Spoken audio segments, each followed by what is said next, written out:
Hi, I'm a sexual assault survivor and I wanted to share my story.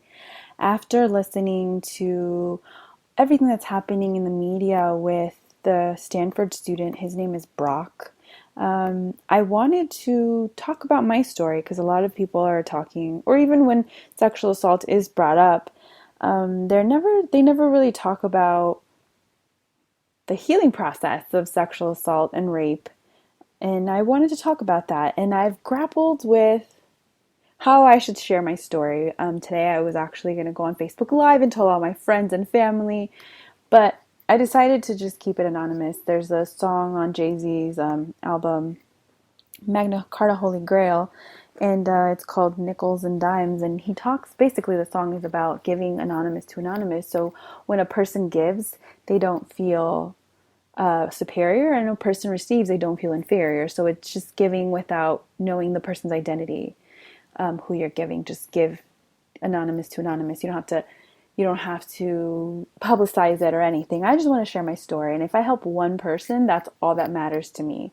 That's all I care about, because there are a lot of people's videos that have helped me, other people's stories that have helped me. And so I just want to help other people.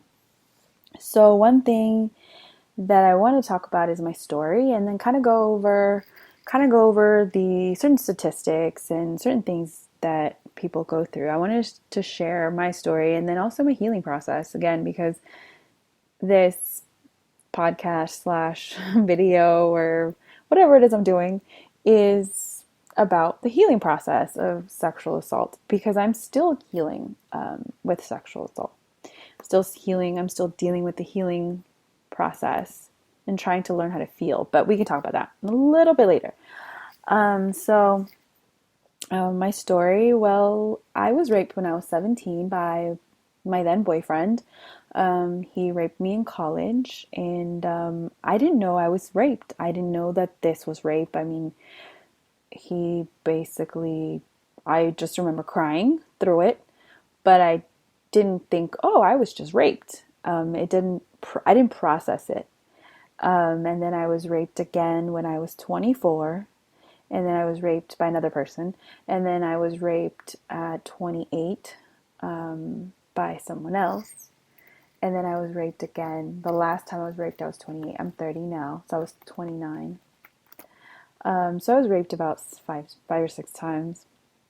And so I didn't know I was raped until the last time I was raped. Until this last time, it was, I think it was like October of 2015, I was raped, and it finally clicked. So basically, I was in therapy for a year, about a little bit less than a year. And then that's when I started to realize, like, oh, this was rape. After it happened, I told the guy, get the fuck out of my room, get the fuck out of here. And then I just took a bath. I took a shower, and I was just crying and bawling my eyes out. And then that's when I realized, I was like, oh shit, I was raped. And then from that point, I was crying. I cried for hours. Then that's when I realized, I was like, oh my God, when I was 17, I was raped too. So I called my therapist, and I had an emergency session, and we talked about the rape, and she asked me if I wanted to press charges. I said no, I don't want to deal with pressing charges or anything like that. I just wanted to heal. That's what I told her. And so I didn't realize I was a sexual assault survivor, which is crazy because I knew I was raped.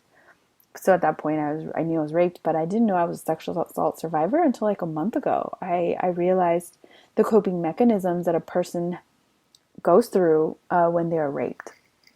So I was watching a couple videos, and I'll link them in the description. Depending on the platform, I will link them in the description.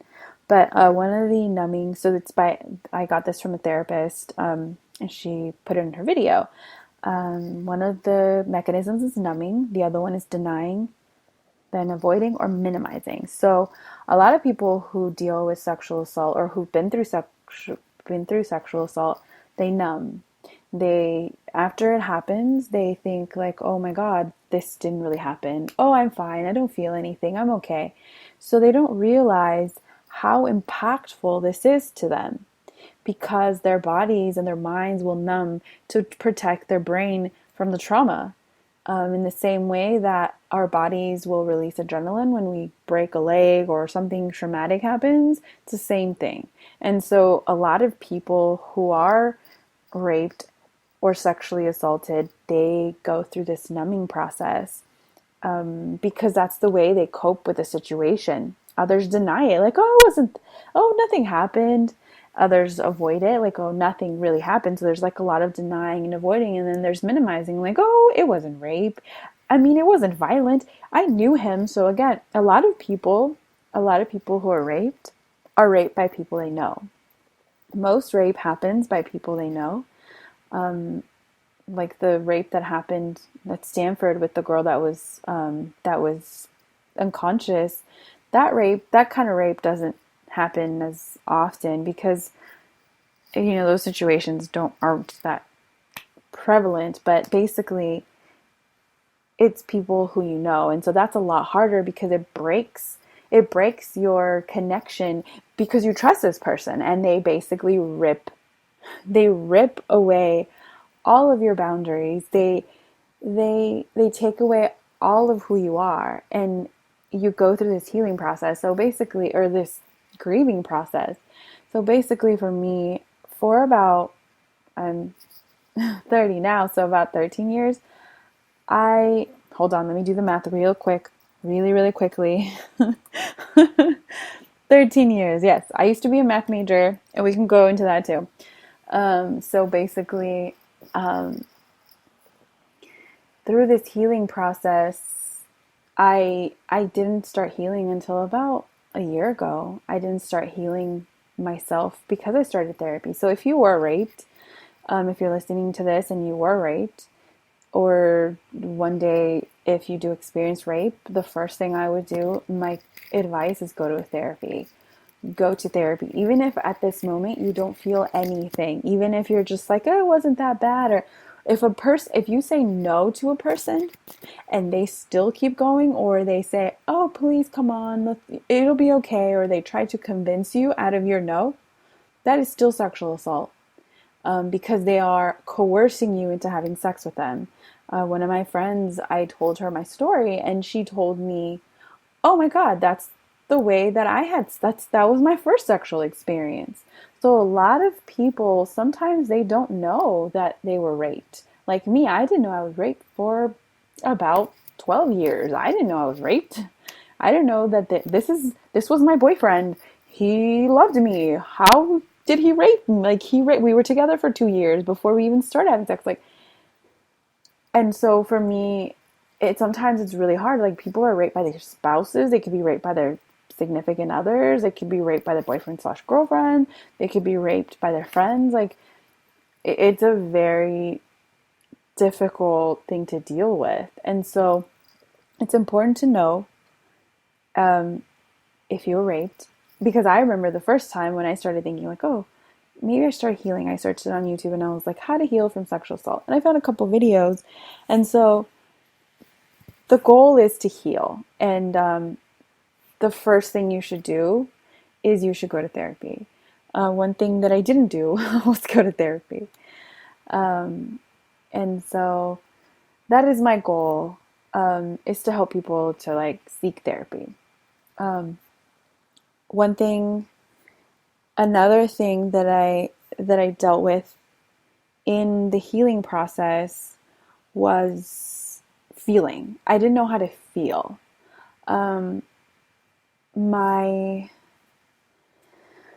Sorry, this is really hard for me.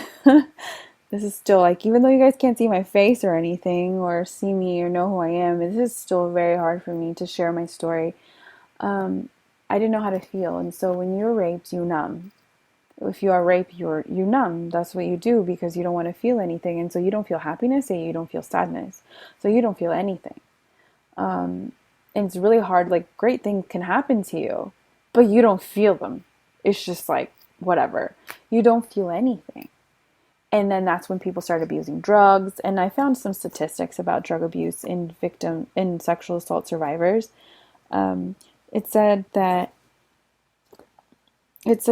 hold on. Victims, like, I'm not prepared today. Okay, here we go. People who are sexually assaulted are more likely to use drugs than the general public. 3.4 more times more likely to use marijuana, 6 times more likely to use cocaine, 10 more times more likely to use major drugs. So people numb and they use ways to numb. And then I used food as well. So food is another form of numbing or like soothing. But like for me, so basically the second the guy that raped me when I was 28, we were high together. So I knew him from work and we were high. We got high and then he raped me. And so when I got high again with my brother, and this is when I used to get high, and again I was coping with being raped when I was 17. Like that's how deeply that affects you. So I was about 20, yeah, I was 28 and I got high with the family member and then well with my brother, it's like nobody's gonna know who that is. Um, so with my brother, and I it sparked like I wanted to kill myself. I was so high, and what I thought it was the drugs. I thought it was marijuana. There wasn't like any hard drugs. I thought it was marijuana. I was like, oh my god, this marijuana like really made me trying to get kill myself. But in fact, it was because it triggered emotions from being high and being raped. And so that's why I wanted to kill myself. And that's another thing that a lot of people who experience sexual assault are more likely to commit suicide or have suicidal thoughts. I found the statistic here. 33% of women who are raped contemplate suicide. 13% of women who are raped attempt suicide. So you don't feel anything, and so you just don't want to live anymore. And it's a very hard thing to deal with the fact that these emotions are so, you just don't feel anything for yourself. You're so disconnected for who you are as a person that you just don't want to be alive. The way I described it, and I've practiced this audio in the car while I was driving to work today. But one analogy that I thought was pretty cool that I came up with was pretend as if you jumped off a building or like you fell off a building or something, and your body created this bubble around you so that it can help with the impact, and then and then your so then that bubble just stays there. It just, you can't connect, like you're just disconnected from everyone. But then there's a second bubble that disconnects you from your own body. And so you have two bubbles. So you have the bubble that disconnects you from your body, and then the bubble that disconnects you from the people around you. And so you're living your life in this bubble, and it's so hard to connect with your own body, let alone connect with other people. You Because rape takes away all of this from you. These are the consequences of rape, and unfortunately, these are the consequences that sexual assault survivors have to deal with. Like, we did not choose to be raped. That was not our choice, but we do have to deal with these consequences. And there's a lot of anger behind it. I've cried. I've cried a lot about how angry I am that these people raped me, and why did they rape me? Why did they take this away from me? Why did they take me away from me? Why did they? It has affected my career. It has affected my life. I mean, it has affected my schooling. I had to drop out of college. I had a full scholarship to a very prestigious university, and I was like a math scholarship on top of all of it. And so it's important. It just really affected me, and I didn't know. I was walking around with these deep, deep wounds of sexual assault, these consequences that I had no choice. They were not my choices. And so it's unfortunate, but when what I did choose is I chose to heal. And so that was my choice. And so this is why I want to share my story with you, because if you want to heal as well, then we can heal together. I'm still healing. So I'm still going through the healing process, but my goal is that we can all heal together. So with sexual assault, it is a very difficult thing to deal with, and I just I just it just there's just consequences you have to deal with. And so through therapy, I've learned to feel. I've learned to feel emotions. So my therapist would always say things like, if you're angry, it's okay to be angry. Feel angry. Don't numb. So she's told me that many times, and I've allowed myself to be angry. Because the way I would react, like there's a difference between feeling the anger and reacting to the anger. I mean, I can go and like, I don't know, like kick something or whatever. But I would just allow myself to feel angry, allow myself to feel sad. She's like, it's okay if you're sad, because what I would try to do is I would try to eat food, or I would try to drink alcohol or whatever it is. And I try to feel, but I tried to numb the emotion, but she was like, it's okay to be sad. It's okay to just stay in those emotions and let yourself feel the sadness, let yourself feel the happiness, because when you start feeling, that's when you start healing. I mean, that's cute. I like that. When you start feeling, that's when you start healing. Then you start to feel. I mean, obviously, when you start feeling like the emotions of rape, I've cried for hours. Like the last time I was raped, I cried for about 6 hours straight.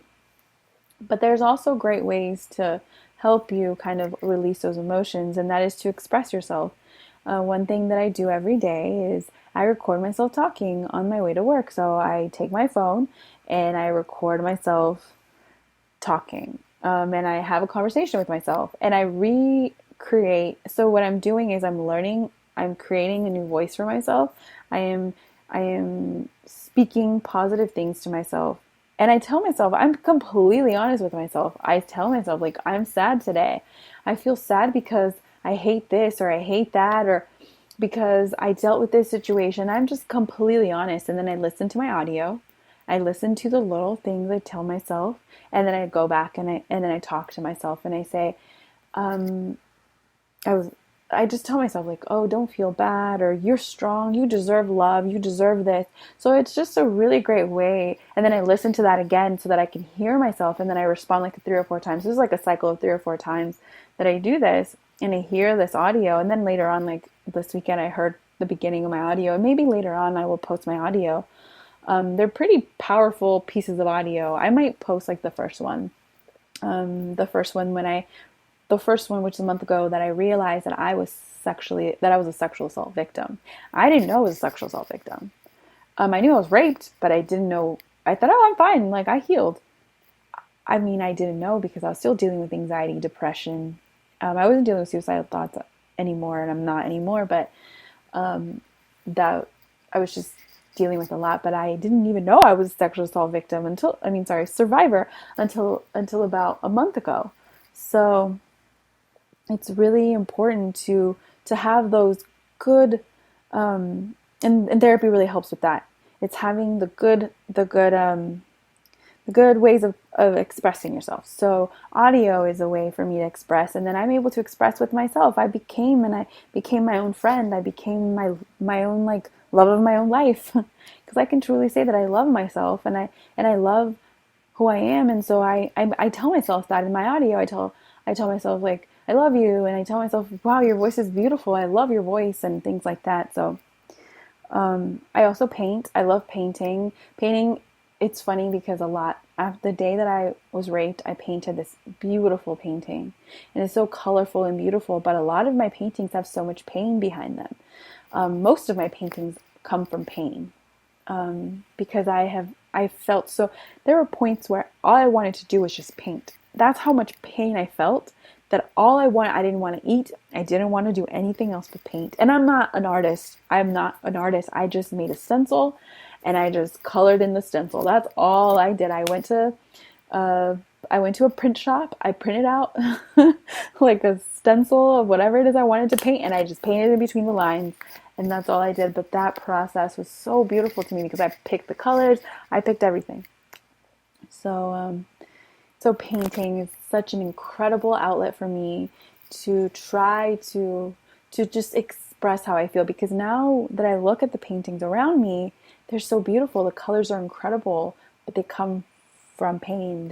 They come from a very painful place, but I'm able to see them and see how beautiful I was able to translate my pain. Just the same way that when I hear my audio that I record for myself, I'm able to hear the beauty of of the pain that I feel. Like there is, it's not, obviously my pain is beautiful, but it's just like how beautiful my voice is, the beauty of how I soothe and how I love myself, and how I reassure myself that I deserve love, and I deserve to be happy, and I deserve incredible things, and I will make sure that I get myself what I need and what I want. So that's very important to me. Another thing that I do is I play football. I play flag football. I love playing football. It's so much fun, and that just makes me happy. I sometimes, like on my Snapchat, I'll say things like "football completes me" or things like that. Like, "Oh, I found the love of my life, football." And football is fun. It's very fun. Again, I've never played football in my life. I just started playing like a season ago, and then I learned how to catch. I've learned so much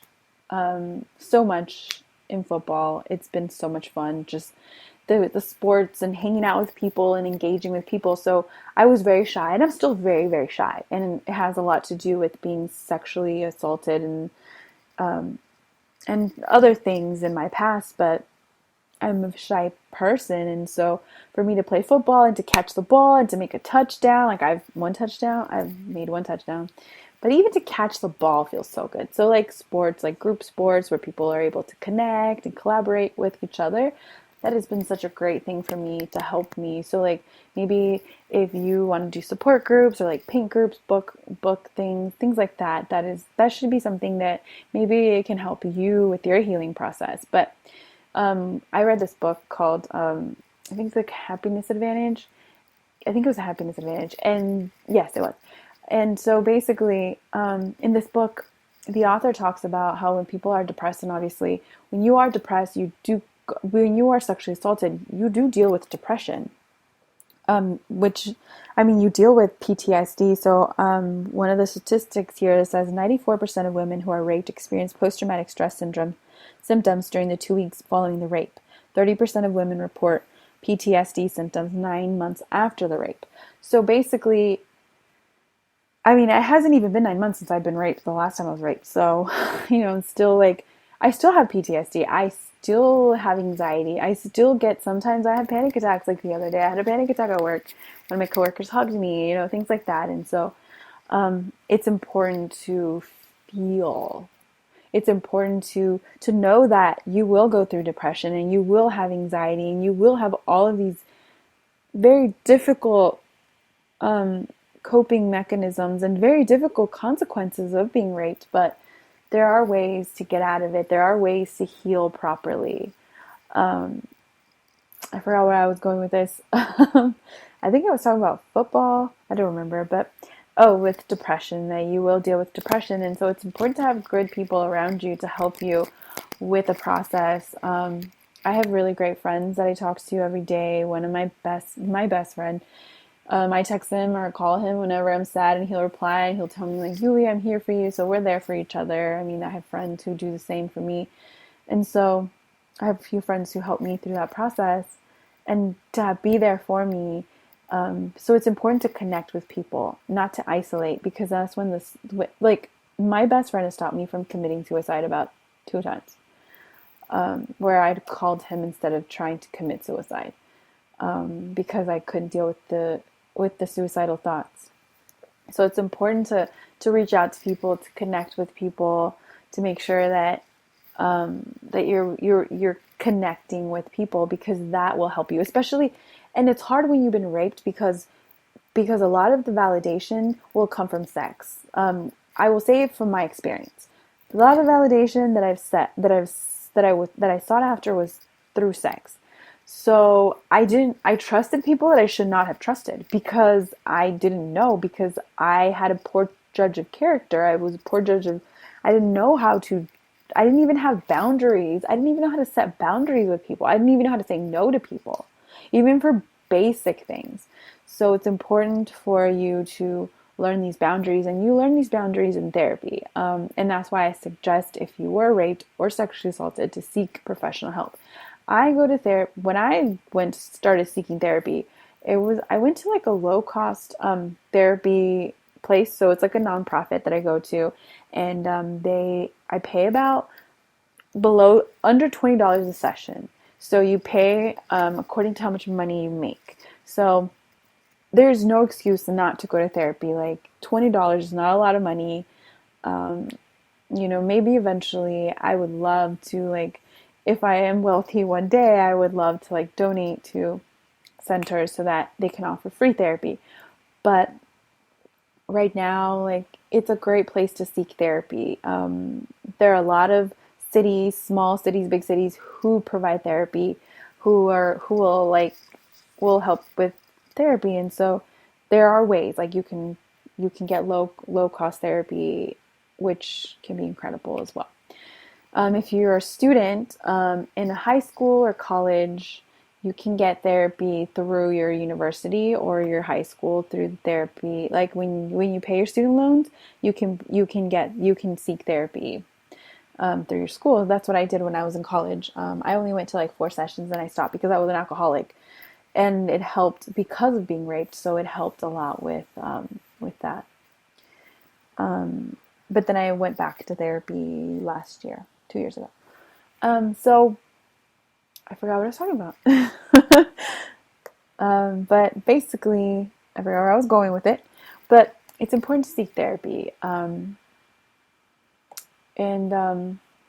just be there for yourself. And have the support system. So I have a therapist, I have friends, I play football. So just try to connect with people and my advice is to kind of to have non-sexual relationships. A lot of my relationships were sexual relationships. So I would have friendships, but then they would turn sexual. And so, or like, because I didn't know, like, that's how I use sex. Like, I validated myself through sex. Because that's all I knew how to do. I didn't know. And so it's important to have friendships that have nothing to do with sex. And that's why I feel like football was fun. Hanging out with friends. Oh, dancing. Let me tell you how much I love dancing. I love, love, love, love, love dancing. Dancing is so much fun. Sometimes I'll dance in like my room. I love going out to dance. You don't have to drink to dance. You don't have to drink to have fun. Like, no, you don't. Kendrick Lamar said that. You don't have to drink to have fun. So basically, it's important to just do things that are fun and share your experiences with people you love. So try to seek people that you can trust, and if they make you feel shameful, don't talk to them anymore. If you share your experience, don't talk to them anymore. I mean, I will be honest with you guys, like, I don't, at this moment, I'm very open with people who I engage with friends, like people who are close to me, that I have been sexually assaulted, and that I'm at this moment not seeking a sexual relationship with anyone. And if you want to be my friend, or if you want to date me, I mean, there will be no sex involved in our relationship at this moment. So for me, I'm trying to build these boundaries. It's tough. It's really tough because that's all I know is, like, I don't know how to build boundaries. I don't know how to stand up for myself. One of the hardest things I've done in one of my audios, and if I do share this piece of audio, because it's fun. My audios are fucking weird because I'm driving. So sometimes I'm like talking and then I'm just like cussing at people, or I'm just mad about the traffic or whatever. So they're pretty funny. But they're silly, like, just like me. I would have to go through them and like remove my name, because sometimes I'll call myself by my name and I'll be like, "You are so beautiful. I love you." So I will have to like go through them. But basically, I told myself in this audio that I deserve to take up space. I said that to myself. I said, "You deserve, let's just start with the basics. You deserve to take up some space. Like, you are alive and you take up space." Because I remember I noticed that I don't say hi to people. I just say hi, like very low, or I mouth hi, but I don't say it because I'm so like scared, or because of sexual assault, I'm scared, or I have this low self-esteem. And sexual assault also affects your self-esteem, because it says that you are not valuable. It says, like, being raped says that you're not valuable, your opinion doesn't matter, it doesn't matter if you say no, you don't mean anything. Like, it just says so much negative stuff to you, and so you believe these things, and so you treat yourself in that way. At least for me, I treated myself in that way. And so my self-esteem was very low. I'm still working on my self-esteem. I'm still trying. I mean, I'm still working on it. I'm trying to be very healthy. I'm trying to not shame myself. I'm trying to love myself. So it's a process, but basically in the audio I said, okay, we're going to take up space. And it's okay if I take up space. Sometimes I say we to myself. It's okay to take up space. It's okay to be alive. It's okay to have space. So, um, so it's important. It's important to like, sorry, I'm just still a little nervous. It's important to make sure that you know that you're taking up space. And because that'll help with the healing process. So I think that's it. That's all that I'm going to talk about today. We'll see how this goes. We'll see what kind of reception I get from this, and we'll see if I share more information. Maybe later on I can do some interviews with like different people, or I don't know what I'm going to do with this. I'm just kind of recording it, but all I know is that I will stay anonymous, and but I will definitely share my experiences. And if you guys want to share any experiences with me, I would love that as well.